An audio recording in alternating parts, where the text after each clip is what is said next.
Hello, everybody, and thank you for tuning in to the Liberty Report. With me today is co-host Daniel McAdams. Daniel, good to see you. Good morning, Dr. Paul. Good.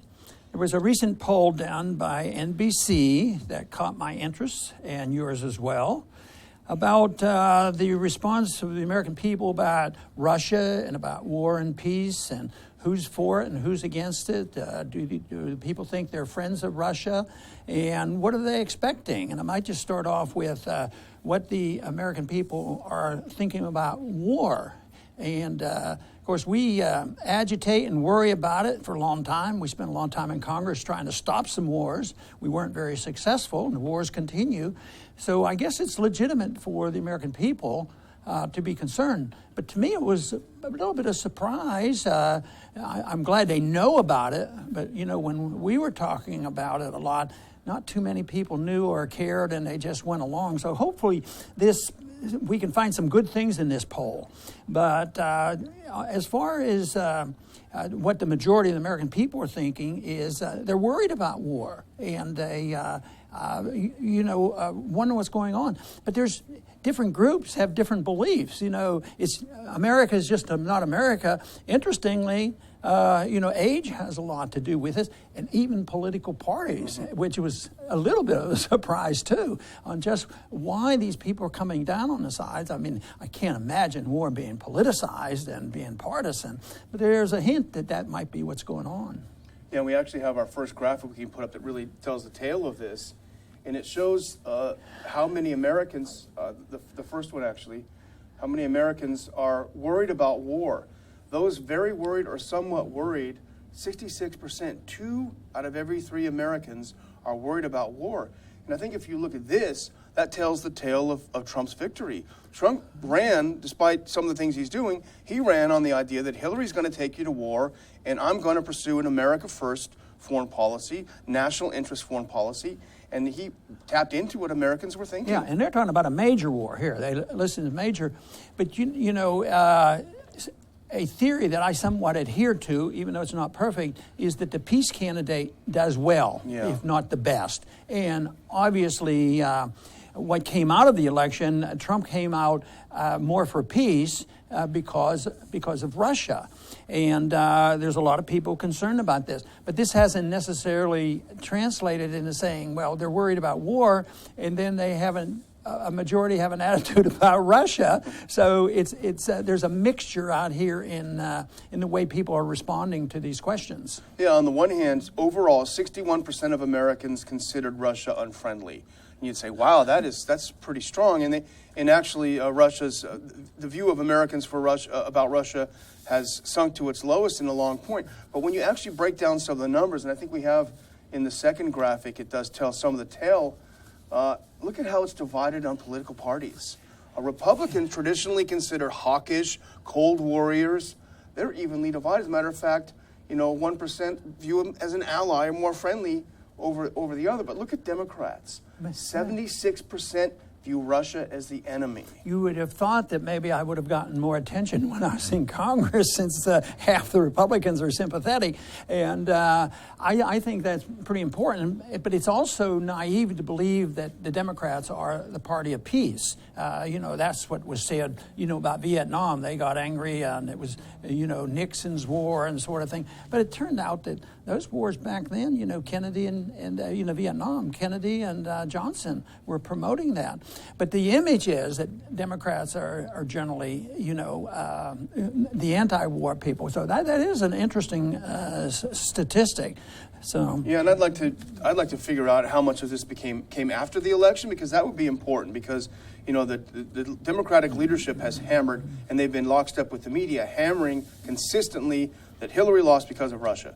Putin somehow hacked the election and changed all of these Americans' minds. They were going to vote for Hillary, then they went for Trump because of Putin and Russia. So it'll be interesting to see that. But you see those numbers, and the Democrats, the mainstream Democrats, have really made common cause with the neocons in the attack Russia mode. And so it's a partisan thing, and plus the neocons thing. and doing this. So that that is really pretty important for us to understand. But and Trump's victory, he talked about America first.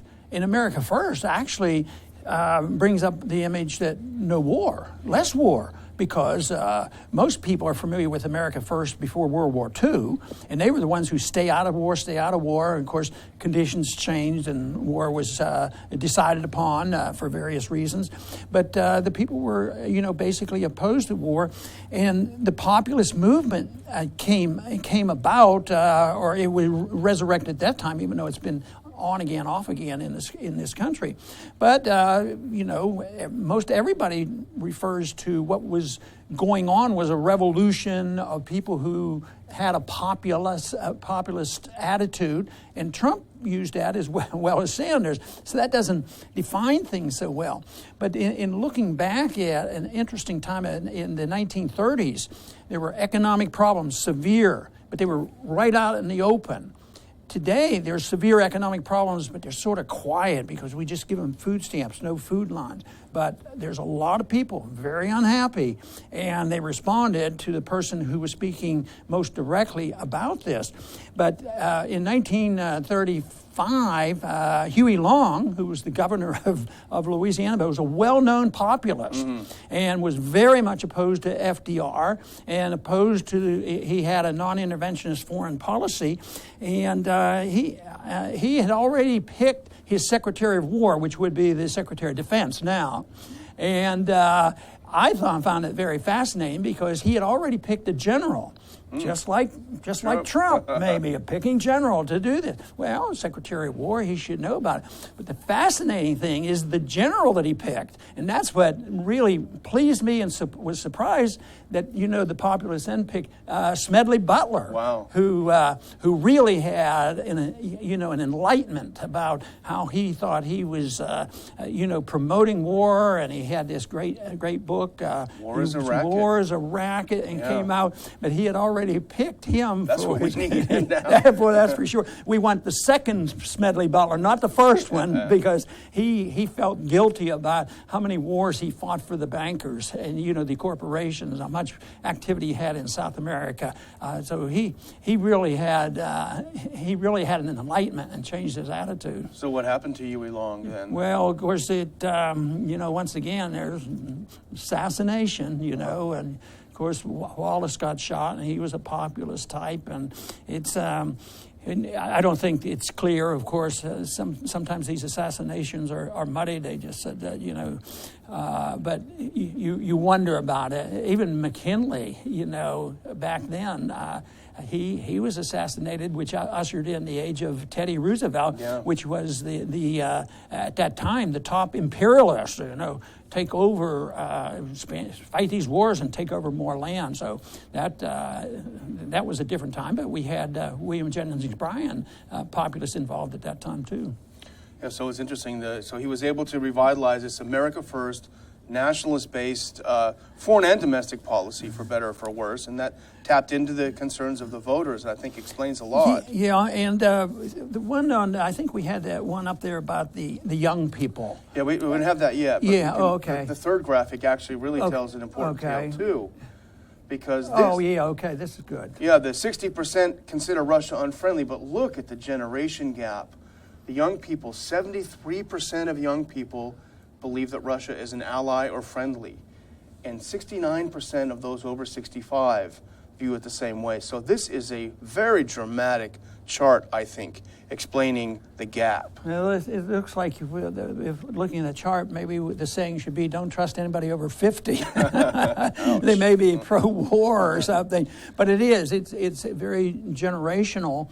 And one thing that superficially you could say, well, why not? They're the guys that have to fight the wars, and end up ultimately paying for it too, because it's all on borrowed money. And I don't know whether they've thought it through that, but their instincts are to be anti-war. What have the Russians done to us? And they don't even remember the Soviets. Yeah. And that's part of what the older group remembers is the viciousness of the Soviet Union, which was a big difference.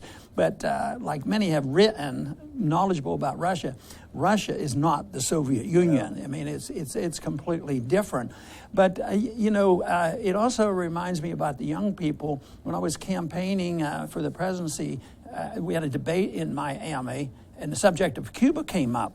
And I took my usual position and restated it, which usually was met with, a fair amount of acceptability, in the smaller crowds, not in the debate. And that we should at least talk to the Cubans. I mean, the sanctions haven't worked. I took that position. And, of course, it wasn't the first time, but I ended up getting booed on that. These were the made up of the Cuban Americans, the older crowd that were the old-line Republicans at the debate. But then the next day, I remember going to a rally, and it was made up of a younger Cuban American group, and there were probably about 100 people packed into a restaurant, and they loved the foreign policy. Why can't we do this? Why can't we talk to our relatives? Why can't we even send them a package, of goodies that they can't even buy down there? And of course, it was back to the argument, oh no, that would help Castro. But the truth is, of course, talking and trading and dealing with people just exposes them to the good part and the good ideas that we have. But they've been denied, and it's such a foolish thing. But I think I think young people have good instincts toward liberty, and I think they have good instincts toward peace. And they don't have good instincts today about economics. I still think, the same crowd that I look for the good things are very much involved with student debt. So I think they need a little bit more arithmetic about who's paying for this stuff. But no, I think young people do, and I've always argued a true revolution involves young people. And of course, I always thought some good music along with it would really inspire people. But that's where the problem is, and they're not the majority who run things. We saw a lot of young people who don't want it, but right now, let's just hope that attitude can be encouraged. So as they move into mainstream and get those numbers to grow, maybe we can change the attitude of the American people. But right now, we have to worry about something breaking loose, with Russia. There's this, Trump's attitude that we should, be friendlier. But can't we be friendly with Iran, or at least open to it, or the same way with China? So there's a lot of obstacles there. And I think that's a reflection of the fact that they're not coming from it, the administration's not coming from it from a principled viewpoint. And as I alluded to, America First doesn't define the viewpoint. It's people are frustrated and mad and angry, and economically are concerned, but they don't come up and say, well, what you need is the libertarian principles, and the free market and sound money and get rid of the Fed. They come up with, tactical things that won't make much difference. Yeah, so I think, thinking back on the generation gap that we talked about, I think you're right. There's a lot of Cold War propaganda that I think was instilled in the minds of those of an older generation. The younger generation wasn't tied to that. But I think another interesting difference that might explain some of the younger generation's different view on Russia is how they consume news. And that's very different. I think we have our final graphic, and I won't go into too much detail about this, but this tells the tale of, if in the upper left-hand corner, the 18 to 29, it's only 27% are watching the news, 65 and older, 77%. And then if you look at the very bottom, where do they get their news? 65 and older are generally cable TV, network TV, and print newspapers. So, and I have a couple of other statistics that are not on this, and these are from a 2016 Pew study of how people consume news. So I would guess the trends are going even more in that direction. Only 5% of 18 to 29-year-olds get their news from print newspaper. In TV, it's the same thing. 65 plus, 85% of them get their news from television. Only 7% of those 18 to 29 get their news from television. And that's where the propaganda comes. Yes, and that's what it is. Because although a lot of people still think that you have the left wing and the right wing in the media, one represents Republican, and partisan-wise, there's some truth to that. And then there's the Democrats and the liberal side. But when it comes to the issue of war and peace, can you see a lot of difference between the so-called Republican conservatives and the liberal Democrats? And we had that chart out a minute ago and showed that the Democrats are more gun-ho than the Republicans. So, but if they're getting their news from that, which is the older group, you're going to see one side of the story. And maybe there is, as many things that are confusing right now where young people are going and where they get the news, that maybe the fact that they're not getting it from this canned news, could we say that they're not getting fake news? They've rejected fake news. Maybe they sniff it out. Oh, they don't like that, do they? They don't like it. They challenge it. But here's, I think, the best news for us and for this program is the news that 66% of Americans are worried about war, because that's what we're all about in our show. So we've got a big potential audience out there. Yeah, and we have a real challenge. And the reason we have a challenge is I think that is a natural tendency. I think that's the way most people really feel. And if you get to vote early on, that's the way it's going to be. But the challenge is also what we've been talking about. The propagandists, the war propagandists, the people who promote war, the deep state, the media, the military-industrial complex, the industrialists, the banking system, the internationalists, globalists, they have a different attitude. And I can remember so clearly, and Daniel as well will remember it because of the effort that we made prior to marching into Iraq. The ridiculous notion that we did this without a declaration of war. And yet, early on, and I think one of the reasons why it took about a year to get the American people ready, is they did a poll early on, and they said, why are we going in there? What's going on? But they had to be convinced. They had to be frightened. There had to be an enemy. Saddam Hussein, which was our close ally, and we did business with him, actually even gave him nuclear technology. We had to convince the people that he was about to bomb us. He had weapons of mass destruction. And that group moved the tide, and the people moved over, and they became endorsers of the war. Now, it wasn't exactly the same leading up to World War II, but there's always war propaganda, especially in World War I. There had to be propaganda going into an unnecessary war like that. Same thing even in the Spanish-American War, which was a tide changer in that that introduced the 20th century Woodrow Wilson type of making the world safe for democracy and setting off on these ideas that we have to spread our American goodness, even with guns, even if we have to kill people to do it, they have to do it our way. So this is the big challenge. Natural instincts are against the war. The special interests are pro-war, and they're the propagandists. And in one way, what we might look at is the young people are getting the news elsewhere. If we can keep that going and get them the right message, we do our best, but we need a lot more people involved in this effort to get this message out, to keep that momentum going with the young people, so their numbers grow, and as they get older, the new people will come in and have the same challenge and same attitude about why do they talk us into going into war. And right now, as much as I hope that we're moving in the right direction right now, I still see signs that we're going to be overly militaristic in our foreign policy in the coming years, and I hope we can change that. But you can help us by spreading the message and giving support to our Liberty Report here today. And I want to thank all of you for tuning in today to the Ron Paul Liberty Report. Please come back soon.